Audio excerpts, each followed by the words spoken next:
His entire family was paid to hide the Duke's scandalous affair for nearly a year, until I handed them the evidence. There are certain truths that polite society agrees, without ever speaking aloud, to leave undisturbed. They settle into the corners of drawing rooms like old dust, invisible to those who choose not to look, yet suffocating to those who cannot help but notice. Miss Eleanor Whitmore had spent the better part of her 27 years noticing precisely the things that others preferred to ignore. It was, she had come to understand, both her greatest gift and the source of nearly all her difficulties. She had not been born into poverty, nor into the glittering heights of the aristocracy that so dominated the society pages of every London broadsheet.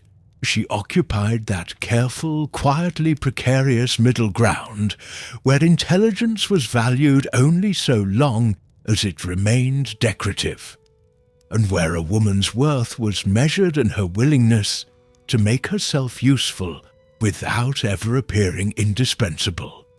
Her father had been a respectable solicitor in Bath, a man of measured words and exacting principles who had raised his only daughter to read widely, think carefully, and speak only when she had something worth saying. He had died when Eleanor was 19, leaving behind a modest sum that the intervening years had gradually diminished, and a reputation for integrity that, while admirable, paid no bills and secured no future. It was through the quiet intervention of a family friend that Eleanor had come to reside at Thornfield Grange, a handsome estate set among the rolling hills of Surrey, in the household of Lady Constance Pembridge. Lady Pembridge was a widow of considerable means and considerable opinions, a woman in her late 60s who required not so much a servant as an audience, someone with enough education to appreciate her reminiscences, enough patience to endure her complaints, and enough discretion to pretend that neither role was being performed. Eleanor filled all three requirements admirably. The arrangement was not without its dignities. She dined with the family when guests were not present, occupied a pleasant room overlooking the kitchen garden, and was treated with the particular brand of warmth that the gentry reserved for those who were useful but not threatening. She had, over the course of 3 years in Lady Pembridge's employ, made herself quietly indispensable, and had learned to find a kind of contentment in the orderly rhythms of a well-managed household, the pleasure of a good book on a winter evening, and the simple satisfaction of being trusted. What she had not anticipated on the grey Tuesday morning in early October of 1873, when she descended the back staircase with a basket of correspondence for the Morning Post, was that a single misplaced letter would alter the entire course of her understanding of the world she inhabited, and of herself within it. The letter was not addressed to her. That much was immediately apparent. It bore the unmistakable seal of Harrington House, the London residence of the Duke of Ashford, pressed in dark wax with the family crest she had seen reproduced in the pages of Debrett's Peerage often enough to recognise on sight. It lay on the hall table, among the morning's other correspondence, having evidently been delivered by some means other than the regular post, for it bore no stamp and no postmark. What it bore instead was Lady Pembridge's name, in a hand that was hurried, uneven, and betrayed every quality of a communication composed under considerable agitation. Eleanor would have set it aside without a second glance, as propriety demanded. She would have placed it on the silver salver reserved for Lady Pembridge's personal correspondence, and thought nothing more of it. She would have done precisely that, had the letter not already been open. It was this detail: the broken seal, the paper slightly unfolded at one edge, that gave her pause. Lady Pembridge was not in the habit of leaving open correspondence on the hall table. She was, on the contrary, a woman of meticulous private habits, who received her letters in her sitting-room, with the door firmly closed and her reading spectacles firmly on. The letter had been opened and replaced on the table, which meant either that someone else had opened it, or that Lady Pembridge had read it, and, in some uncharacteristic moment of distraction, left it where anyone might see it. Eleanor stood for a long moment in the empty hallway, the morning light falling pale and cool through the fanlight above the door, listening to the distant sounds of the household beginning its day, the clatter of the kitchen, the measured tread of the butler, the muffled voice of the housekeeper somewhere above stairs. She told herself, with considerable firmness, that she was going to place the letter on the salver and walk away. She did not walk away. What she read in those few pages, standing very still in the cold hall, with the basket of correspondence forgotten at her feet, was enough to make the blood drain from her face, and then return in a rush that left her faintly unsteady. The letter was from a man she had never met, though his name was known to her as it was known to all of England. Mr. George Harrington, youngest brother of Edward Harrington, the 5th Duke of Ashford. It was addressed to Lady Pembridge not as a social correspondent, but with the clipped, careful courtesy of a man delivering a reminder of terms previously agreed upon. The language was oblique, as the language of such arrangements invariably was. But Eleanor had her father's training in the reading of legal documents, and she understood, with a cold and absolute clarity, exactly what was being communicated. Lady Pembridge had been paid, not recently, and not for the first time.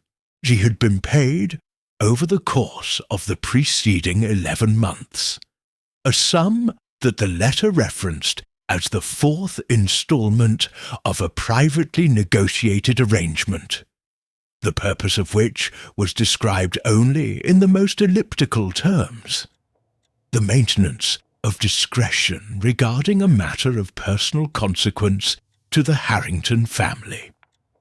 There were references to previous correspondence. There were references to a woman whose name was rendered only as an initial, the letter M, and to circumstances that had arisen the previous winter, which the family was most anxious should not become the subject of public discussion. Eleanor replaced the letter exactly as she had found it, and stood for a long moment staring at nothing in particular. She had lived in Lady Pembridge's household for 3 years. She had believed herself to be residing in the home of an elderly widow of ordinary, if slightly self-important respectability.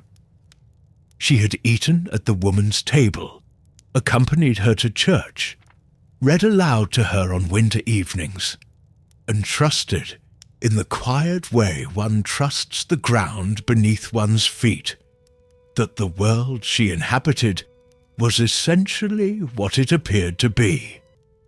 She picked up her basket and went to post the letters. It would have been the wisest course of action to do nothing further. Eleanor understood this. She was a woman of no particular standing, employed as a companion in another woman's house, with no connections among the aristocracy, and no means of pursuing or verifying what she had accidentally discovered. The letter could be explained away in a dozen different fashions. The arrangement might be entirely innocent. The initial M might refer to nothing more scandalous than a medical matter or a mercantile debt. She constructed these reassurances with some diligence over the following days, and found that none of them held. Because Eleanor Whitmore was, above all things, her father's daughter, and her father had been a man who believed that the truth, however uncomfortable, was always preferable to a comfortable lie. Over the following 3 weeks, she observed Lady Pembridge with a new and careful attention. She noticed things she had previously overlooked. The way the older woman grew visibly uneasy whenever the Duke of Ashford's name arose in conversation, which it did with some frequency, given that Ashford Park, his principal country seat, lay less than 12 miles from Thornfield Grange, and the two households shared several mutual acquaintances. She noticed the slight but unmistakable stiffening of Lady Pembridge's shoulders whenever the post arrived. She noticed that a locked drawer in the writing desk, which Eleanor had always assumed contained nothing more interesting than personal correspondence, now drew the old woman's attention with a regularity that bordered on anxiety. She also, by degrees and with great patience, began to make inquiries. She was careful. She was subtle.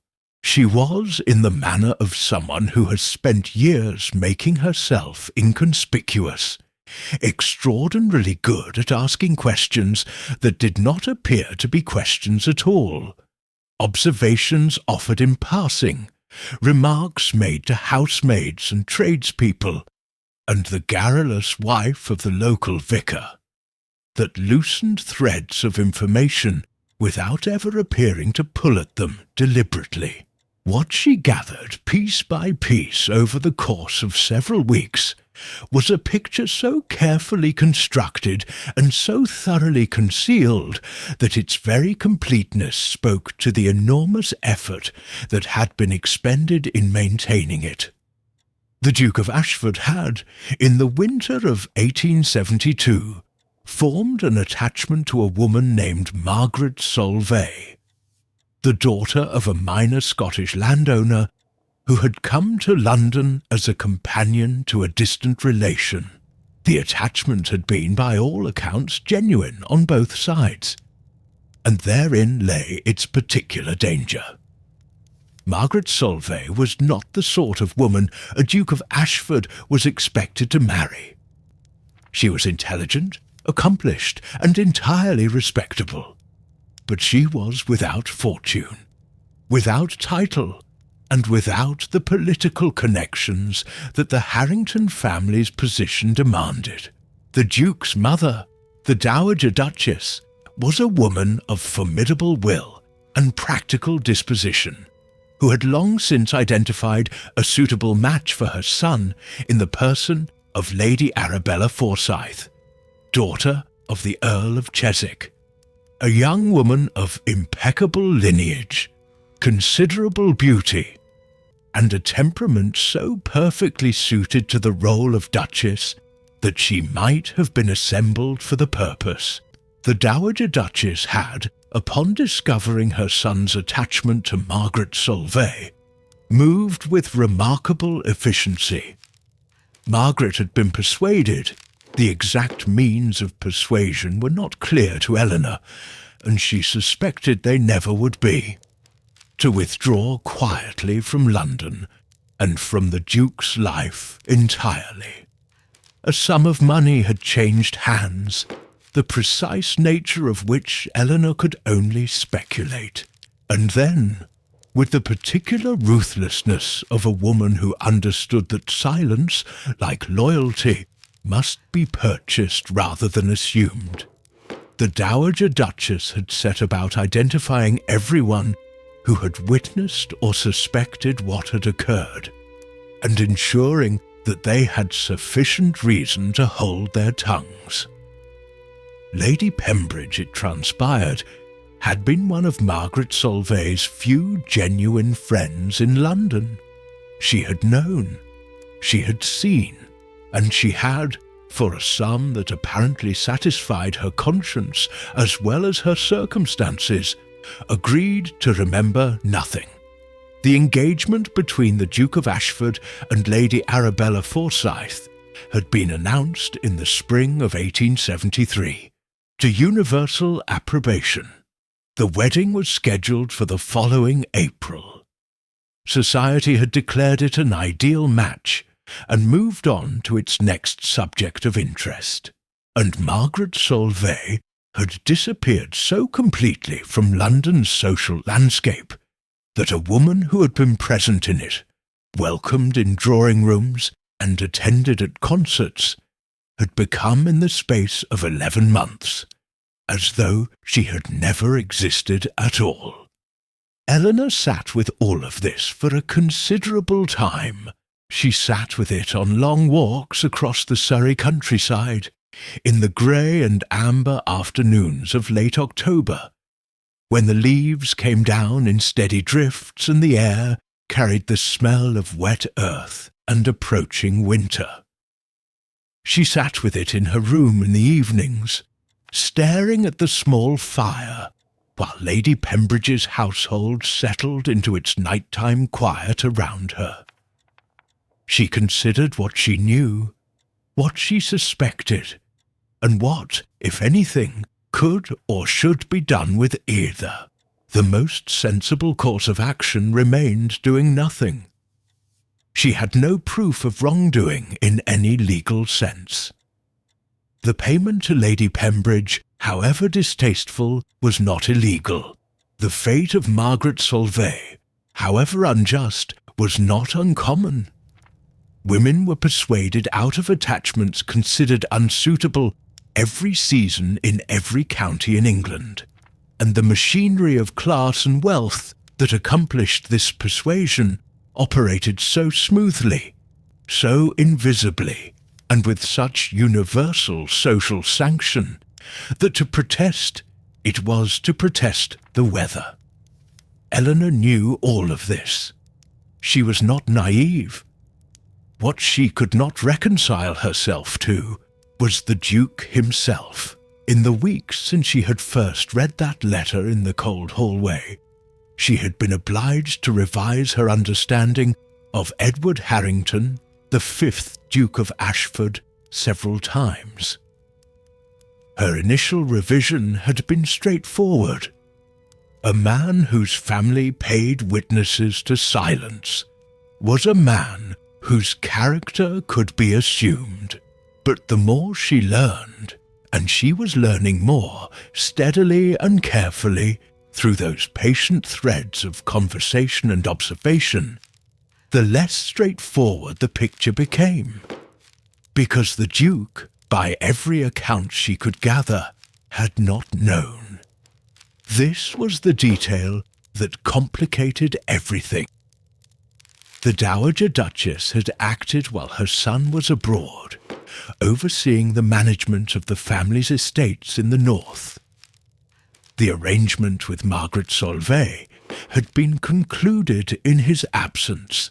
His return to London had coincided by careful design with a version of events in which Margaret had simply chosen to withdraw from a society that had never been entirely comfortable for her. A story plausible enough to satisfy a man who had trusted, as sons sometimes do, in the fundamental honesty of his mother's intentions. The engagement to Lady Arabella Forsyth had been presented to him as the natural progression of a connection that had been developing for several years, which was true enough. in the narrowly technical sense that he had always known Arabella and had never found sufficient reason to object to the match, whether the Duke was a willing participant in the concealment or simply a man who had been managed into a position not of his choosing. This was the question that occupied Eleanor with an urgency she found difficult to explain, even to herself. She had seen him once. The previous spring, before any of this had come to her attention, she had accompanied Lady Pembridge to a garden party at the home of Sir William and Lady Forsyth, and the Duke of Ashford had been among the guests. She had been, at that time, in her customary position of careful inconspicuousness, seated at the edge of the gathering with a glass of lemonade, and the pleasant invisibility that her station afforded her. She had watched him from a distance, a tall man in his middle 30s, with the easy bearing of someone accustomed to deference, and the faintly distracted air of someone whose thoughts were elsewhere. He had been attentive to Lady Arabella in the correct degree, neither neglectful nor demonstrative, and had spoken to his hostess with the polished courtesy that was a matter of breeding rather than warmth. She had formed no particular opinion of him then. He had been simply what he appeared, a duke at a garden party, performing the role that birth and title required. She found herself forming opinions of him now with a frequency that she considered neither useful nor entirely rational. In early November she made her decision. It was not a sudden decision.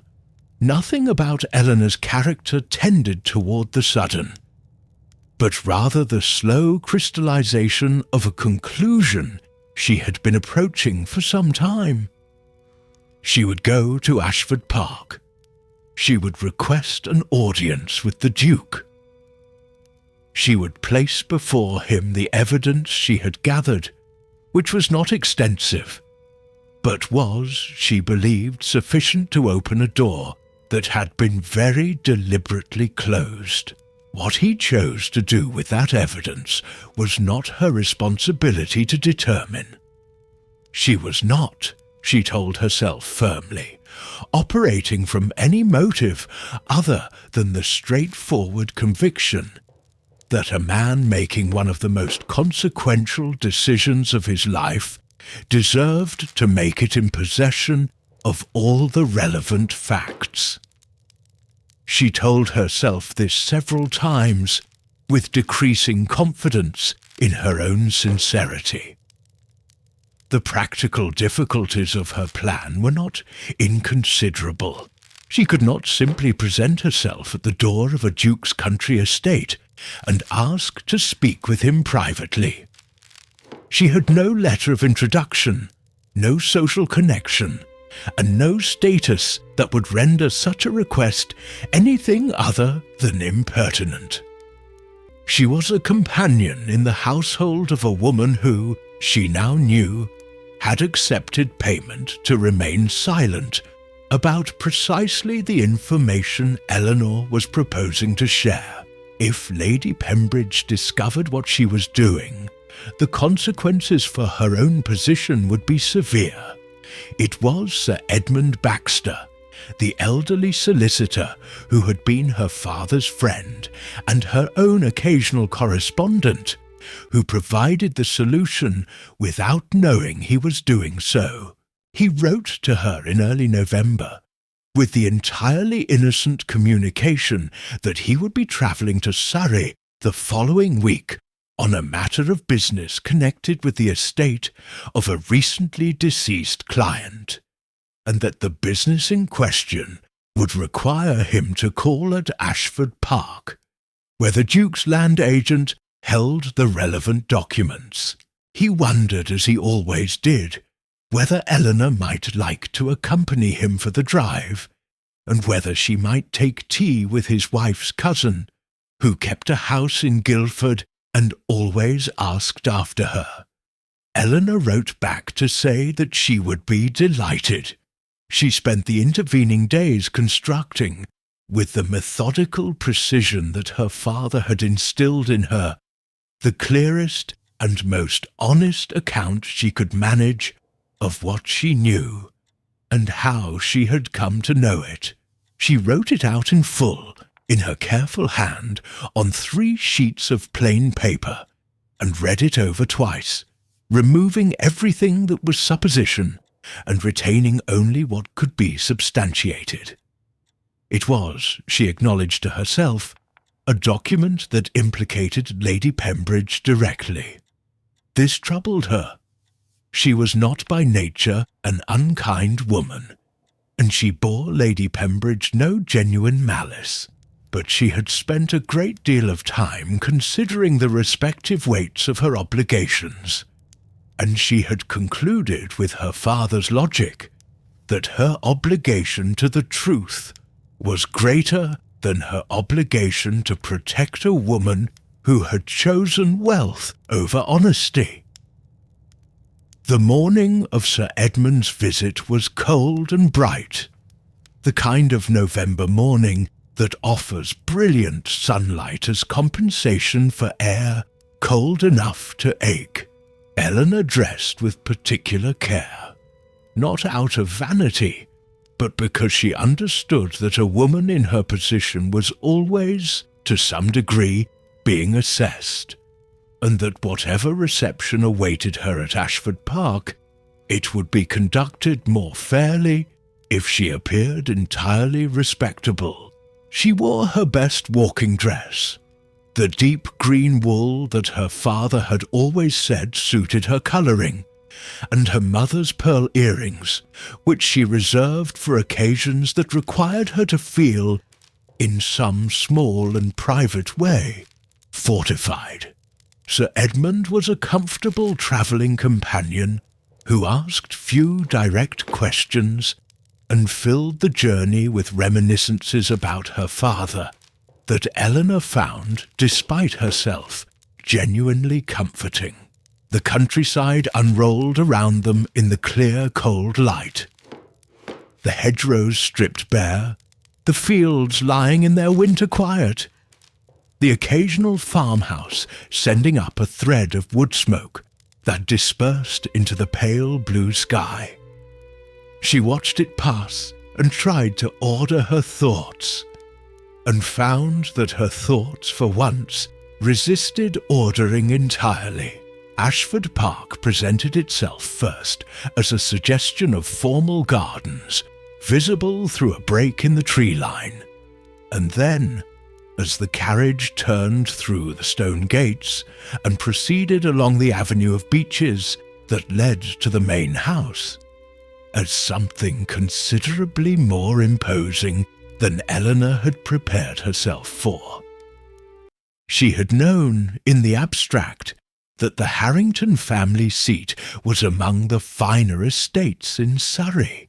She had not quite appreciated until this moment what that meant in terms of scale, antiquity, and the particular quality of stillness that very old and very grand houses possess, as though they have absorbed so many years of human drama that they have grown permanently and slightly ironically serene.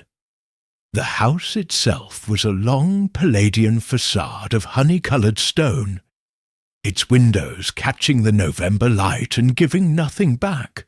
There were gardeners visible at the edges of the formal parterre, and a groom crossing the stable yard at some distance. But the house itself seemed from the outside almost entirely self-contained, a world that functioned according to its own rules and required nothing from the one beyond its gates. Sir Edmund was received with the efficient courtesy that a solicitor conducting legitimate business could expect, and was directed to the estate office, where the land agent awaited him. Eleanor, at Sir Edmund's mildly perplexed but unchallenging agreement, sent in her name with a request for a brief audience with the Duke, on a matter she described with careful imprecision as pertaining to a private concern that required his personal attention. She waited in a small anteroom off the main hall while the inquiry was made. The room was furnished with the comfortable carelessness of a space intended for brief occupancy. A pair of chairs, a side table, a painting of hounds that someone had evidently hung for symmetry rather than effect. Eleanor sat very straight and kept her hands still in her lap, and did not permit herself to think about what she was doing, because if she thought about it with any thoroughness, she suspected she might stand up and walk back down the avenue of beeches, and spend the remainder of the winter convincing herself that she had made the right choice. She did not wait long. The footman who returned was admirably non-committal in his expression, and informed her that his Grace would receive her in the library. The library of Ashford Park was a room that had clearly been in continuous, serious use for generations. The shelves ran floor to ceiling along 3 walls, and were filled not with the decorative uniformity of books purchased by the yard, but with the accumulated working collection of a family that had read with purpose and without particular concern for aesthetic consistency. There were gaps where books had been pulled out and not replaced. There were papers on the central desk. There was a fire burning at the far end of the room that had clearly been lit some time ago, and was burning down toward comfortable embers rather than being maintained for show. The Duke was standing near the window when she entered, and turned at the sound of the door. Eleanor had the impression, in the first moment, of a man whose public face and private face were in some slight but perceptible tension with each other. The formal composure that his position required sitting over something less settled, less certain, that made him appear, despite the authority of his height and the quality of his clothes, unexpectedly human. He did not yet know what she had come to tell him. He could not have imagined it. He received her with correct courtesy, gestured her toward a chair near the fire, and took a seat himself, in the manner of a man who was managing moderate surprise with considerable experience. He asked whether she had been offered refreshment, and was informed that she had been offered and had declined. A small silence fell between them, the kind of silence that precedes a conversation in which both parties understand that something of consequence is about to be said, and neither yet knows its full shape. Eleanor removed from her reticule the 3 folded pages she had prepared and set them on the small table between them. She did not speak immediately. She had thought carefully about how to begin, and had concluded that there was no form of preamble that would make what she was about to say easier to hear. She told him only that she had come into possession, entirely by accident, of information that she believed he had been denied. Information that pertained to events of the previous winter, to a person whom he had known, and to decisions that had been made without his knowledge or consent. She told him to read the pages before asking her any questions, and then she folded her hands in her lap and looked at the fire and waited. She heard, in the silence that followed, the sound of pages being turned. She heard the particular quality of stillness that falls over a person reading something they had not expected to read. She heard the fire shift in the grate, and a distant sound somewhere in the depths of the house. A door, footsteps, the ordinary sounds of a household continuing its business in unconscious indifference to the extraordinary nature of what was occurring in the library. She did not look at him while he read. She had not intended to look at him when he finished reading either. But when the sound of turning pages ceased and the silence took on a different quality, heavier, changed, she found, without any conscious decision to do so, that she was looking at him after all. He was sitting very still.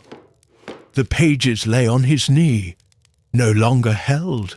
He was looking at them, or perhaps not precisely at them, but at some middle distance that had nothing to do with the room he was in, or the woman who was sitting 3 feet away from him, watching the firelight move across his face and recording, with the helpless precision of a person who has spent her life observing the things others overlook, every detail of the moment in which a man discovers that the world he thought he inhabited has a different shape than he believed. He was very pale. His jaw was set with the rigidity of a man exercising considerable control over an expression that would otherwise be unguarded. His hands, she noticed, were resting flat and still on the arms of his chair in the deliberate manner of someone who has placed them there on purpose. Eleanor had prepared herself for anger. She had prepared herself for disbelief, for dismissal, for the particular cold courtesy with which the powerful sometimes receive information that threatens them. She had prepared herself for all of these things, and had determined that she would meet each of them with quiet composure, because she had nothing to apologize for, and nothing to be ashamed of, and because her father had taught her that the truth required neither ornament nor apology. She had not, she realized, prepared herself for grief.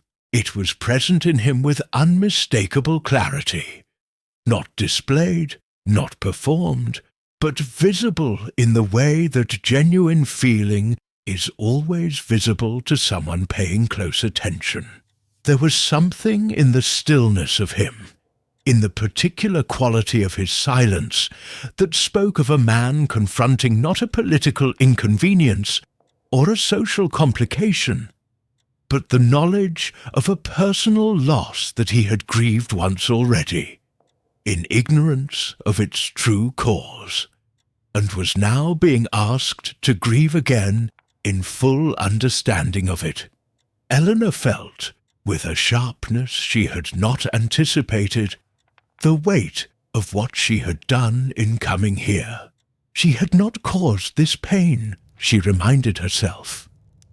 The pain had existed before she walked through the door of Ashford Park. She had simply declined to leave it hidden. When he finally spoke, it was in a voice that was very quiet and very controlled, and which asked her, in terms that were entirely measured, to explain how she had come to know what she knew, and why she had brought it to him now rather than to anyone else. She told him the truth of it, the accidental discovery, the weeks of careful inquiry, the decision she had made and the reasons she had made it.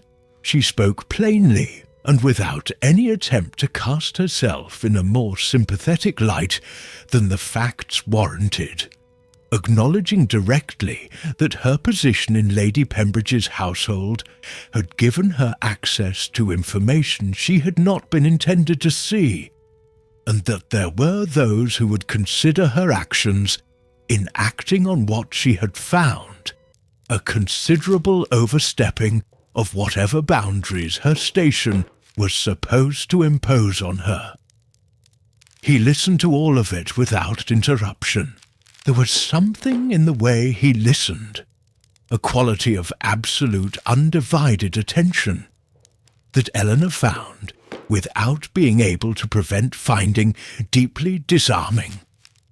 She was accustomed to being listened to with the particular species of courtesy that is fundamentally inattention.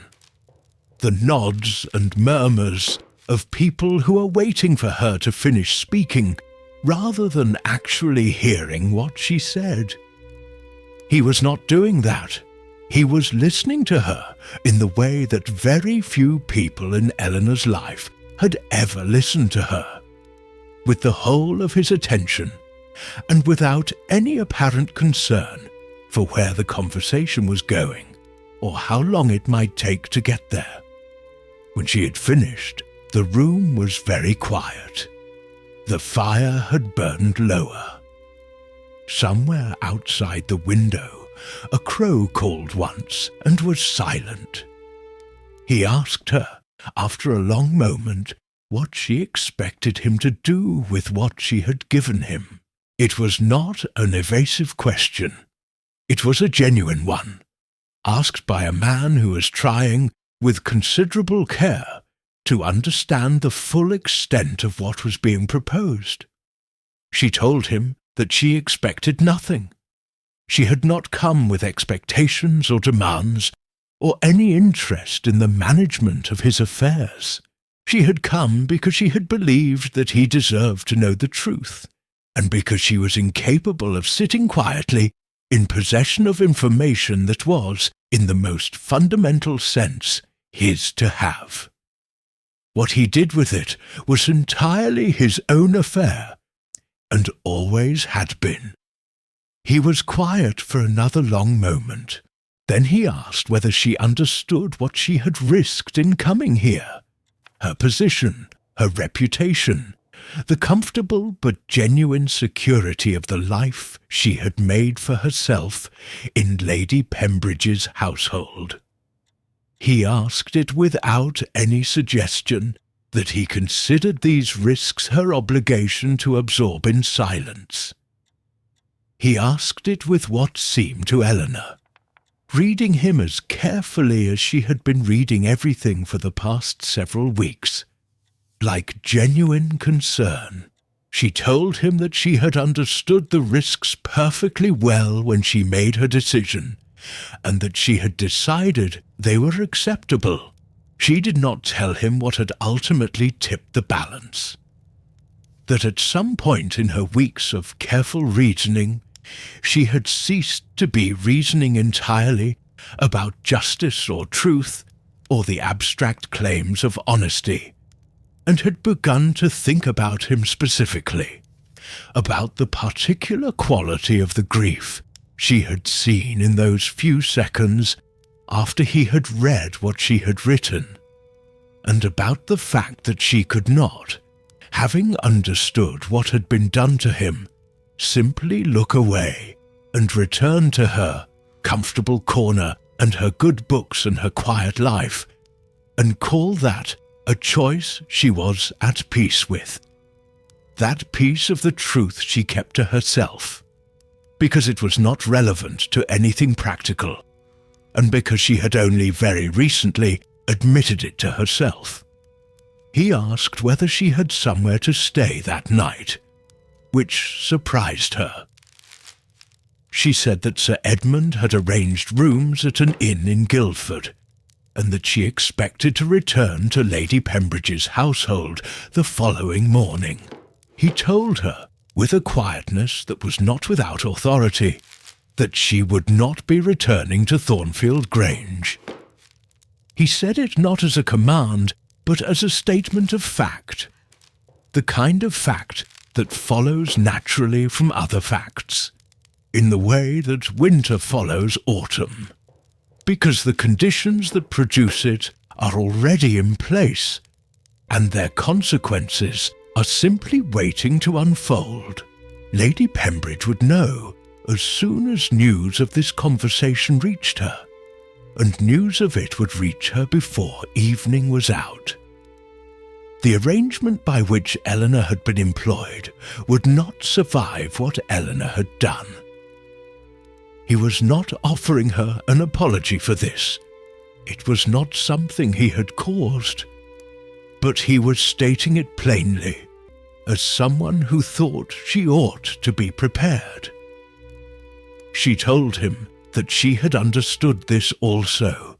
The look he gave her then was one that she would recall many times in the months that followed, a look that contained, in some complicated and not entirely explicable combination, respect and curiosity, and something that was not yet what it would become, but that had unmistakably the character of a beginning.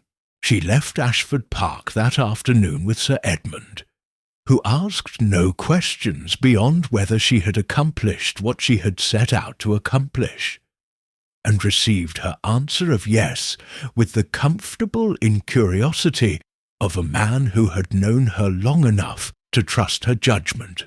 They drove back toward Guildford through the early November dark, the lamps of the carriage throwing a small yellow circle of light against the hedge-lined road, and Eleanor sat in her corner and looked out at the darkness, and tried with limited success to determine what she felt. What she felt was primarily exhausted. Beneath the exhaustion was the strange, unsteady sensation of having done something irreversible.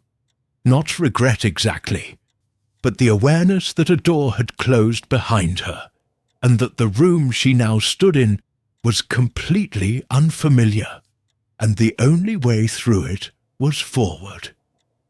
And beneath that sensation, deeper and quieter and more difficult to name, was something that she suspected was the first stirring of hope. Though what she was hoping for, she was not yet prepared to examine directly. She was right about Lady Pembridge. A letter arrived at her Guildford inn the following morning that relieved her of her position with a coldness and efficiency that left nothing to either discussion or sentiment. Eleanor read it, folded it neatly, and placed it at the bottom of her travelling case, with the equanimity of a woman who had foreseen this outcome and made her peace with it in advance.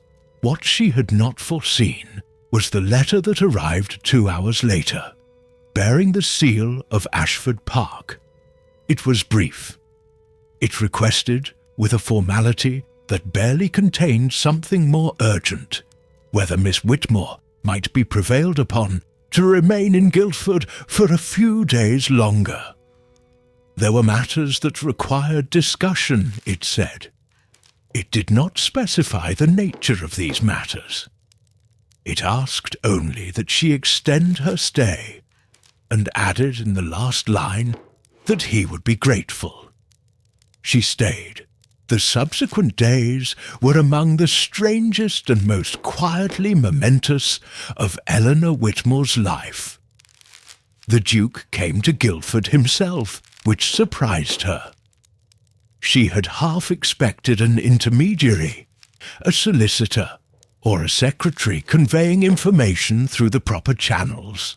He came in person and in some degree of informality, without the ceremonial apparatus of a duke conducting business, and they spoke for long hours in the private sitting-room that Sir Edmund's connections had secured her at the inn, with the fire between them and the November rain against the windows, about things that she had not imagined she would ever discuss with anyone, let alone with a man whose world was, in every external respect, so entirely unlike her own.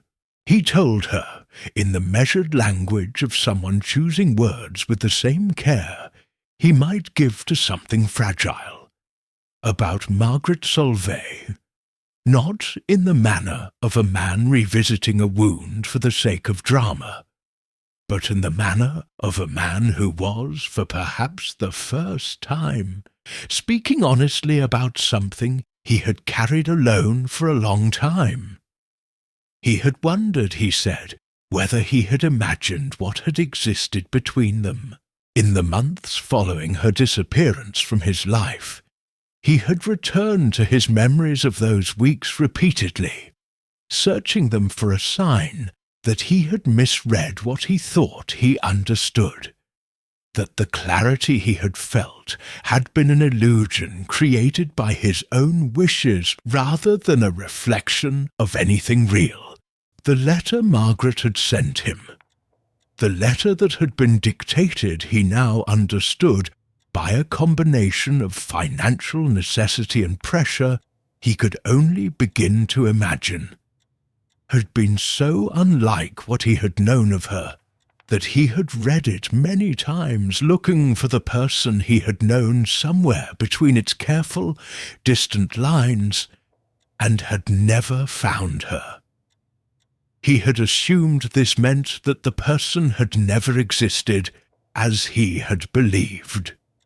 He understood now that it meant something else entirely. Eleanor listened. She asked occasionally a quiet question, and otherwise simply allowed him to speak, understanding that what was occurring was not a conversation in the ordinary sense, but something more like the slow unfastening of something long held shut. She did not offer consolation, because she had not known Margaret Solvay, and was in no position to speak to what had been lost. She offered simply her attention, which was, she had long ago learned, frequently the most valuable thing one person could give another in return, and she was not entirely certain how this came about. Whether it was the unusual intimacy of the circumstances, or the quality of his listening, which was as complete as she had recognized it to be in their first meeting, or simply the cumulative effect of weeks of loneliness and moral tension finding an unexpected outlet. She told him things about herself that she had not spoken of to anyone in a very long time. About her father, and what she had learned from him, about the particular difficulty of being a woman of intelligence and principle, in a world that rewarded the latter in women only when it was deployed in service of whatever the world wanted from them. About the strange freedom she had discovered in her position of comfortable inconspicuousness, how it had given her, by making her invisible to most people's calculations, the particular gift of clear sight. He was quiet for a moment after she said this, in the way of a man thinking carefully, rather than the way of a man waiting to speak. Then he said that he was beginning to suspect that her quality of clear sight was the most unusual thing he had encountered in a very long time, and that he was grateful for it in ways he could not yet fully articulate, though he intended to try. Eleanor looked at the fire and felt warmth that had nothing to do with the fire. The practical questions resolved themselves, as practical questions generally do when the people involved are willing to address them honestly. The Duke's engagement to Lady Arabella Forsyth was not formally dissolved that week, nor the next. These things require time and care, and the management of a great many considerations that have nothing to do with the feelings of the people most directly affected by them. What occurred instead was a series of conversations between the Duke and his mother that Eleanor was not present for, and that she learned about only in their aftermath, through communications that arrived with the Harrington seal, and which she read with growing steadiness, and a quiet conviction that the ground beneath her feet, which had seemed so uncertain 2 weeks before, was becoming, by degrees, solid again. The Dowager Duchess proved to be, when faced with evidence rather than rumour, an adversary of considerable intelligence and surprising pragmatism. She had made the decisions she had made from a clear-eyed assessment of what she believed her son's position required. Confronted with a son who was no longer willing to allow her assessments to determine his actions, she adjusted. She did not concede warmly or immediately. She was not that sort of woman, and would not have been credible if she had been.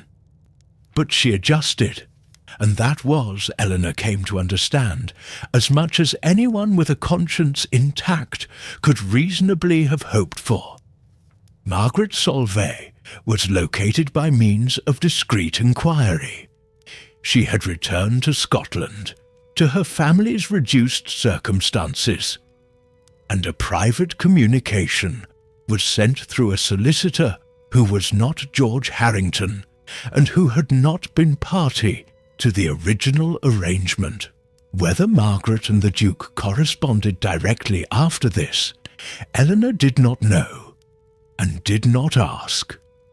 It was not her business to know. She had done what she had come to do, which was to ensure that the truth existed in the room rather than outside it, and what people chose to do with the truth once it was present was, as she had told him at the very beginning, their own affair. Winter deepened around Surrey and around Eleanor's revised life, which found its new shape slowly, and with the organic awkwardness of any living thing adjusting to changed conditions. She remained in Guildford through November and into December, in Sir Edmund's comfortable if slightly chaotic guest room, conducting a quiet correspondence with the Duke that had begun on the formal pretexts of the practical matters between them, and had gradually become, over the weeks of its continuation, something rather different in character, more personal, more honest, more revealing on both sides than either of them had explicitly chosen to make it. She did not allow herself to interpret the correspondence as more than it was. She was not, as she had occasion to remind herself with some regularity, a foolish woman, and she had a clear and realistic understanding of the distances, of class, of station, of the entire elaborate machinery of the world they both inhabited, that separated a Duke of Ashford from a former companion in a Surrey household. These distances were not, as one might have imagined, the kind that could be dissolved entirely by good intentions or remarkable circumstances. She knew this. She accounted for it carefully. But she had also learned in the course of a very strange and consequential autumn that the distances she had always assumed to be fixed were somewhat more negotiable than they appeared, when the people on either side of them were willing to negotiate.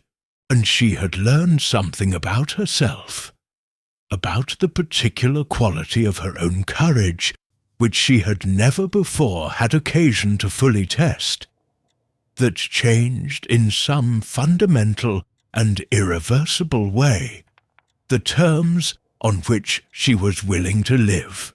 It was the last week of December when he came to Guildford again, not by letter, but in person, arriving in the early afternoon on a grey Thursday, with the smell of coming snow in the cold air, and a directness of purpose in his manner that he made no attempt to disguise.